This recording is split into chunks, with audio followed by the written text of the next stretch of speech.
ರಾಮೇನಲ್ಲೂರು ಎಲ್ಲಿದೆ ಅಂತ ಹೇಳಿ ನಮ್ಮ ತಾಲೂಕಲ್ಲಿ ಯಾರಿಗೂ ಗೊತ್ತಿರಲಿಲ್ಲ. ಅಲ್ಲ, ಯಾರಿಗೂ ಗೊತ್ತಿರಲಿಲ್ಲ.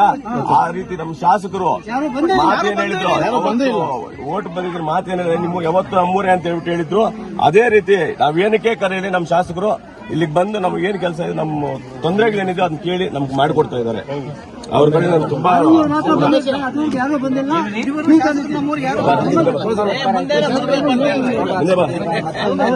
ಇವತ್ತೇನು ನಮ್ಮ ತಾಯಿ ಪ್ರತಿಷ್ಠಾಪನೆ, ನಮ್ಮ ಗಂಗಮ್ಮ ತಾಯಿ ಮೂರು ದೇವತೆ ಪ್ರತಿಷ್ಠಾಪನೆ ಇತ್ತು.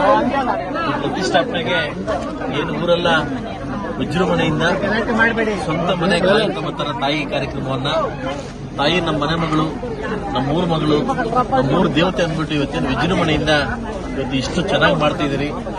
ಸೊ ಇವತ್ತು ಈ ತಾಯಿ ದರ್ಶನ ಪಡೆದು, ನಾನು ಬಂದು ತಾಯಿ ದರ್ಶನ ಪಡೆದು ಊರವ್ರ ಜೊತೆ ಮಾತಾಡಿ ತಾಯಿ ಇಡೀ ಊರಿಗೆ ಹಾಗೂ ನನ್ನ ನಾಡಿಗೆ ಒಳ್ಳೇದು ಮಾಡುತ್ತೆ ಕೇಳ್ಕೊಂಡು, ತುಂಬಾ ಚಿಕ್ಕ ದೇವಸ್ಥಾನ ಹಾಗೂ ತುಂಬಾ ಚೊಕ್ಕ ದೇವಸ್ಥಾನ, ತುಂಬಾ ಚೆನ್ನಾಗಿದೆ. ಒಳಗಡೆ ಏನೋ ಒಂದು ಪಾಸಿಟಿವ್ ವೈಬ್ರೇಷನ್. ನನ್ನ ಜೊತೆ ನಮ್ಮ ಲಾಯರ್ ಗೋವಿಂದನ್ ಕೂಡ ನಾವೆಲ್ಲ ಸೇರ್ಕೊಂಡು ಮತ್ತು ನಮ್ಮ ನಮ್ಮ ನಮ್ಮ ಮಾಜಿ ಪ್ರಧಾನರು ಮುನ್ಸಾಮ್ಗೌಡರು, ನಮ್ಮ ಲಕ್ಷ್ಮಣರು ಹಾಗೂ ಮುನ್ಸಾಮ್ಗೌಡರು ಮತ್ತು ನಮ್ಮ ಜಗದೀಶ್ ಅವರು ಮತ್ತು ಎಲ್ಲ ನನ್ನ ಪಂಚಾಯಿತಿ ಲೀಡರು ಮತ್ತು ನಮ್ಮ ಮಂಜಣ್ಣವರು ಎಲ್ಲ ಸೇರ್ಕೊಂಡು ಇವತ್ತು ದೇವಸ್ಥಾನಕ್ಕೆ ಬಂದು ದರ್ಶನ ಮಾಡಿದ್ವಿ.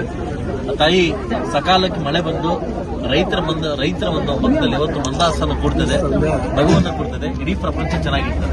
ರೈತ ಒಬ್ಬ ಚೆನ್ನಾಗಿದ್ರೆ ಮಾತ್ರ ಎಲ್ಲ ಚೆನ್ನಾಗಿರೋ ಸಾಧ್ಯ. ಅದರಿಂದ ತಾಯಿ ಸಕಾಲಕ್ಕೆ ಮಳೆ ಕೊಟ್ಟು ರೈತರ ಪಕ್ಕದಲ್ಲಿ ಇದ್ಕೊಡಂತ ಕೇಳ್ಕೊಂತ, ನಗು ಕೊಡುವಂತ ಕೇಳ್ಕೊಂತ, ಆ ತಾಯಿ ಸಕಲಕ್ಕೂ ಎಲ್ಲ ಒಳ್ಳೇದು ಮಾಡಿ. ರಾಮೇನಲ್ಲ ಊರು ನಮ್ಮೂರು. ಇದು ಯಾವುದೇ ರೋಡ್ ಇರಲಿಲ್ಲ. ಈಗಾಗಲೇ ಸುಮಾರು 1.25 ಕೋಟಿ ರೋಡ್ ವ್ಯವಸ್ಥೆ ಆಗಿದೆ. ಈಗಾಗಲೇ ಅರ್ಧ ಆಗಿದೆ. ಇನ್ನೊಂದು ಜಸ್ಟ್ 2-3 ತಿಂಗಳಲ್ಲಿ ರೋಡ್ ಕಂಪ್ಲೀಟ್ ಆಗುತ್ತೆ. ಲಾಸ್ಟ್ ಟೈಮ್ ಕೂಡ ಹೇಳಿದ್ದೆ, ಊರಿಗೆ ಬಂದಾಗ ರೋಡ್ ಹಾಕ್ಬಿಟ್ಟೆ ನಿಮ್ಮೂರಿಗೆ ಬರ್ತೇನೆ ಅಂತ ಹೇಳಿದ್ದೆ. ರೋಡ್ ಆಲ್ರೆಡಿ ಪೂಜೆ ಮಾಡ್ಕೊಟ್ಟಿದ್ದೀನಿ. ಸೊ నేను 2 ಅಥವಾ 1.5 ತಿಂಗಳು 2 ತಿಂಗಳ ರೋಡ್ ಕಂಪ್ಲೀಟ್ ಮತ್ತೆ ರೋಡ್ ಪೂಜೆ ಕೂಡ ಮತ್ತೆ ಬರ್ತೇನೆ ಅಂತ ಹೇಳ್ತಾ, ರಾಮೇನಲ್ಲೂರಿನ ಎಲ್ಲ ನನ್ನ ಯುವಕರಿಗೆ, ವಿಶೇಷವಾಗಿ ಯುವಕರಿಗೆ ತುಂಬಾ ದೂರ ಬರಮಾಡಿಕೊಂಡು ತುಂಬಾ ಅಚ್ಚುಕಟ್ಟಾಗಿ ತಾಯಿ ದರ್ಶನ ಪಡ್ಕೊಂಡಿದ್ದಾರೆ. ಅವ್ರಿಗೂ ಮತ್ತು ನನ್ನೆಲ್ಲ ನಾಯಕರು ಕೂಡ ಒಂದ್ಸತ ಇಲ್ಲಿಂದ ಹೋಗ್ತಾ ಇದ್ದೀನಿ. ಎಲ್ರಿಗೂ ಒಳ್ಳೆಯದು.